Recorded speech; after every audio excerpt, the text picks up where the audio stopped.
Hi, everybody, and welcome to another segment of the Epic Families Global Parenting Summit. And we're going to be speaking about the how to run a Shabbos table. The Gemara says that HaKadosh Baruch Hu said to Moshe, "I have a wonderful gift to give the Jewish people. The gift is called Shabbos." And like all gifts, the gift should be something, when you give somebody a gift, it's something that you want them to enjoy. And therefore, it's vital that families, when they have a Shabbos and they have a Shabbos table, the Shabbos table should be enjoyable, and it should be the highlight of the week for the entire family, especially the kids. We want to speak a little bit about a few pointers and ideas about how to run a successful Shabbos table. Now, just before I continue, there's actually a booklet that I've written called How to Run a Shabbos Table. And this booklet has the pointers are elaborated on. I want to speak a little bit tonight about a few of the points. So without further ado, the first mistake that many parents make is their expectations of the Shabbos table are unrealistic. Fathers get to the Shabbos table, they may have an agenda, they have Divrei Torah planned out, and they want to test the kids on the Parsha sheets and so on and so forth, all of which is very admirable and all of which is wonderful. But the parents have to keep in mind, the husband and wife have to keep in mind, that the acid test for a successful Shabbos table is if the kids are eager to come to the Shabbos table the next week. You have to be very realistic. A kid who has trouble sitting in school, certainly even a kid who doesn't have trouble sitting in school, just being in school in a classroom, the last thing he wants on a Friday night, on a Leil Shabbos or on a Shabbos day, is that he should feel that he's in a classroom. And therefore, the Shabbos table, it has to be fun. It has to be enjoyable. It should have content, obviously, but the content is relative to the types of children people have and the ages of the children. So, for example, you may have children who are very, very much into Divrei Torah, and the father could share Divrei Torah with them if the father himself is into it, and their kids enjoy that sort of thing. That's wonderful. But if it's a sort of family where kids need to relax, so obviously there should be a Dvar Torah or two at the table, but it should be relaxed, it should be schmoozing, it should be enjoyable. And the kids, none of the children should feel at any stage, they should not feel that they are under pressure, that they're being tested on what their material of the week, especially a child who's weak in school. So that is just another occasion where his weakness is demonstrated. That's the last thing a child wants. And therefore, parents have to be very, very careful about this to make sure that that Shabbos table is upbeat and enjoyable. Now, this is particularly true of teenagers. And you have to remember, if there's nothing else that you remember from this one line is vital. And that is, kids, especially teenagers, they're not coming to the Shabbos table for education. They're coming for communication. And therefore, if a Shabbos table becomes where the father gives long-winded Divrei Torah, sometimes you get a Shabbos table, as soon as the husband starts saying a Dvar Torah, the wife sees that as a signal to get up and go fiddle around in the kitchen, because she herself is bored, and everybody's bored. And therefore, it's very important that people realize, why are the kids coming to the Shabbos table? They're coming to the Shabbos table not for education, they're coming for communication. It's particularly true of teenagers, where teenagers would like to be heard. They don't want to be lectured to. They want to be heard. And men often slip into lecture mode at the Shabbos table. Well, this is my time, my chance during the week to try to shtup in some musar, push in some musar or some hashkafa. And the kids, you just have to go with the flow a little bit, just relax. It should be very, very enjoyable, number one. Number two, it's extremely important, like anything successful in life, in order for something to be successful, there has to be preparation. Now, you're going to be surprised when I say this, but let's say you're going to prepare for the Shabbos table. How should a man prepare for the Shabbos table? So the wife, in many cases, women prepare for 2-3 days in advance. They're preparing Shabbos. They're already cooking for Shabbos, shopping for Shabbos, preparing for Shabbos, cleaning the house. What is the man's preparation? The man's preparation is twofold. Number one, every man should make sure to get some sort of nap on the Erev Shabbos, because for many men, their only point of contact with their children in the course of the week is at that Shabbos table. So if a husband comes to the Shabbos table, he's hungry and he's tired. All that's going to happen is he's going to eat. He himself will doze off at the Shabbos table, and a golden opportunity could go lost. A man should take a nap, and I don't mean putting his head down in shul during Kabbalah Shabbos. That's not sufficient. He should schedule his Erev Shabbos if possible, and it is possible when some things are important enough to get himself a good 45-minute or an hour nap on Erev Shabbos for the purpose of coming to the Shabbos table. At the Shabbos table, it is natural where the husband slash father runs the table. The wife is more off duty because she is the one who's made the food. She does the serving, and it's her chance now. She's not responsible to run the table. And I've heard this from others who say, my husband doesn't know how to run the table. I have to run the Shabbos table. And they don't like that.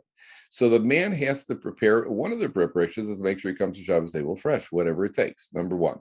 And if it's at the sacrifice of perhaps something else that he does on Erev Shabbos, even going to the mikveh, whatever it is, he should ask a shaila of a rav. I have limited amount of time. What's more important? And ask a shaila about what is more of a priority for the sake of your family. Number one. Number two, there's what to do at the Shabbos table. What should we do? Okay, the family sits down at the Shabbos table. So what I found is the most efficient, and this was written quite a while ago, is that instead of, many people tell stories, which is great. Stories are great at the Shabbos table. But often you run out of stories, and sometimes the stories, they're not age appropriate for everybody. What I found works best at the Shabbos table is the father sits down, and at some point, shvuz, how you doing, how's everybody, talk a little bit. And at some point, the father then throws out some sort of interesting halachic question. For example, what would the halacha? You're sitting at the Shabbos table, the father says, well, hey guys, I just want to check. By the way, I heard an interesting question this week. I saw an interesting question this week. What happens if you walk into shul and you sit down and somebody put their glasses on the bench, on the table, on the chair, and you sat down and crunched their glasses? Are you chayiv to pay or you're not chayiv to pay? Do you have to pay or you don't? Now, this is the sort of thing everybody could contribute. Everybody's got an opinion. You'd be amazed. A teenager then says, hey, well, I think this, that, and the other. Everybody can. Whereas if you just say a Dvar Torah, where people are passive and they're listening, so then they're just kind of, they're listening. Okay, then you go on, and either they are listening or they're not listening or they're bored. This way you can get a Torah discussion started by throwing out a question. It could be a question on the Parsha. It could be something like, why do you think it is that Kohanim are not allowed to come into contact with a dead body? And if you've researched it a little bit in your preparation as the father, then you could hear what everybody has to say. Then you could lead the discussion and try to maybe educate the family, or it could be something that has more of a practical lesson for people who are non-Kohanim, and so on and so forth. The one thing one should not do is sometimes you say, okay, let's have a Dvar Torah now. And the reason I say that is because often when you say let's have a Dvar Torah, people are just kind of freeze. And they're just waiting for this Dvar Torah. Especially if the husband is long-winded, the father is long-winded, it's just let's get this thing over with so we could get back to enjoyment. Number one. Number two, if you stop and think about it, when families sit down, you sit down at the table, and maybe you talk about a little bit about, you schmooze a little about world events, or you schmooze about politics, you schmooze about sports, you schmooze about food, restaurants, whatever you schmooze about. Nobody ever says, okay, let's have a Dvar sports. Let's have a Dvar politics. Okay, we're going to have a Dvar politics now, and everybody's quiet. When you say let's have a Dvar Torah and everybody's quiet, it almost makes it sound like Torah is now a guest at our table. And now we will remove Torah from, let's get that finished with so we can get back to the real table. And so to educate the family, Torah becomes a natural part of our conversation. You schmooze around like you schmooze about anything else. You say, hey, I heard an interesting shiloh this week. I heard an interesting idea on the parsha. What do you think of this? Or what do you think the answer is? The more you could put it in a question form and let others take over, as opposed to the father being the dominant voice at the table. If the kids want to hear from the father, start asking the father's questions. Obviously, then the father should respond if he's capable. Number one. Number two, it's extremely important for teachers. People are educators, teachers, and this is also, I have found in many cases with women teachers, even more than men teachers, you have to remember that you're not sitting in a classroom right now. A teacher is in a situation where they're used to doing all the talking or most of the talking. And when a man who is a teacher or a woman is a teacher, where they're sitting at a Shabbos table, they see there are people around them. And again, it becomes them, the teacher, and the other ones around them, the students. So again, the Shabbos table has turned into a classroom instead of an enjoyable family setting. That's one of the ideas. Now, this is all expanded on in this booklet. And These are things that people have to think about. It's a good idea that the singing at the Shabbos table, okay, you get to the Zbiros. Now, when it comes to singing at the Shabbos table, so there's always the question of what to sing. It's very important at the Shabbos table, don't wait. And what I mean by that is as follows. Let's say it comes to making Kiddush. If you wait till everybody gets set at the table, especially with their little children around, then in many cases it just delays things and the mood in the room sours. What a person should do is say, okay, we're going to make Kiddush now. And the husband picks up the Kiddush cup, the father picks up the Kiddush cup. Yaimashishi. Then everybody starts moving to the table. If you start calling people, by the way, same thing applies to Havdalah, when everybody in the house is kind of scattered, wife's doing the dishes, and somebody's over here, you just start saying, Hinay, and you'd be amazed. Everybody comes running in. When it comes to Kiddush with little children, you tell the children, okay, we're going to make Kiddush now. If the kids don't come to the table, as long as they're not disruptive, if they're sitting on the floor and they're playing, that's okay. The idea, but we have to be mechanech them. We have to educate them. They'll get an education. It'll happen. They're little, in many cases, they're little pitzalach. And if you have a very young family, many couples find the idea of Shabbos does not match up to the reality of Shabbos. The idea of a Shabbos, we're going to have a Shabbos with our family, we'll sit with our children and we'll sing and have zbiros and have a nice Shabbos table. And then when you get to the Shabbos table, it's pandemonium, it's chaos. And when a child is crying, two kids are fighting over who got more grape juice. And so I always tell parents what you should do is just do your thing. If you get a window of 5 minutes at the table with a young family, then you're doing very well. No stage in life is forever. They'll grow out of it. They'll get older. The last thing it should do, the last thing it should involve is any sort of pressure and any sort of tension. There should be no pressure, no tension whatsoever. It should be relaxed and you go with the flow. I found personally that at the Shabbos table, especially when the kids were young, we get to the Shabbos table and we eat the first course because they're pretty hungry. Make Kiddush, eat the first course. And then almost by accident, when my kids were very young, what I would do is the table was difficult. They're bickering and that restlessness. And what I started doing was I actually moved away from the table. And I just kind of sat down on a couch and I leaned back like this on the couch.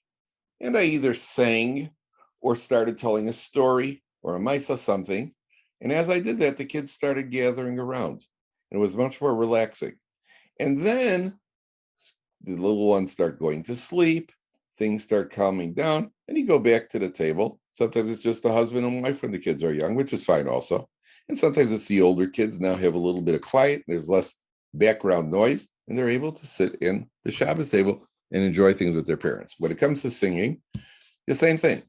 Instead of saying, okay, everybody, let's sing. Come on, can you stop? Let's start. Ready? I want to sing. Come on, can I read? Let's sing. Instead of making an issue out of it, just start singing. Just start singing Israel. Whatever you sing, start singing. People will join in. Number one. Number two, teenagers often feel, we're singing the same old digunim again. And I don't know if I really enjoy this.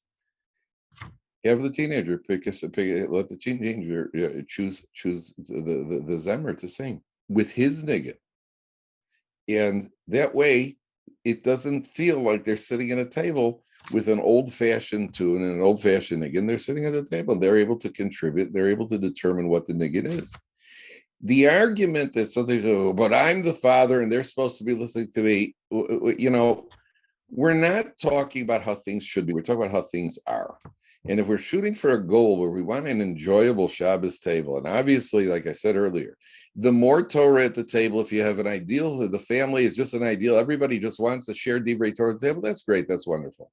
In many cases, perhaps most cases, that's not the case. And the same thing when it comes to the singing. Ideally, they should all do it my way, but the reality of life is that they don't. And therefore, if a person wants to have the success at the Shabbos table, these are the ideas, some of the ideas that they should be thinking about. It is very important that a husband and wife should discuss the Shabbos table. In other words, there should be communication between the parents about what's happening at the Shabbos table. The husband should say to a wife, am I tending to dominate the conversation? Am I dominating too much at the Shabbos table? Maybe I'm not giving other people a chance to speak. Maybe I'm being too critical of the kids. Maybe I'm giving them too much mussar about their weekly behavior.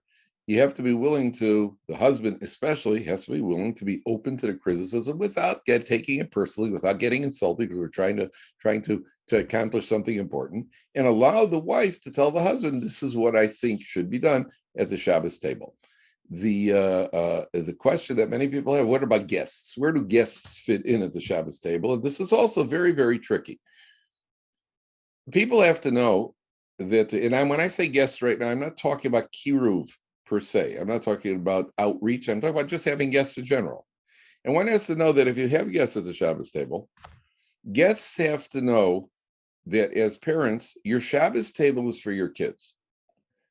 And if you want to have guests, that's fine. But the guests have to know, and sometimes you can even tell them. I knew one Rabbi in Yeshiva, when Bachram would ask to come to his Shabbos table, he'd say, you're welcome to come, but I'm going to ignore you, because Shabbos is for my children. The Shabbos table is for my children. Now, we don't want to ignore the guests, but there has to be this it's a very, very fine balance between having the guests and making sure that the kids don't feel, because often people bring in the guests. The guests may be more interesting. It could be somebody who's very, very, has had a lot of different experiences. You want to talk to the guests, and then the kids just kind of leave the table and feel neglected.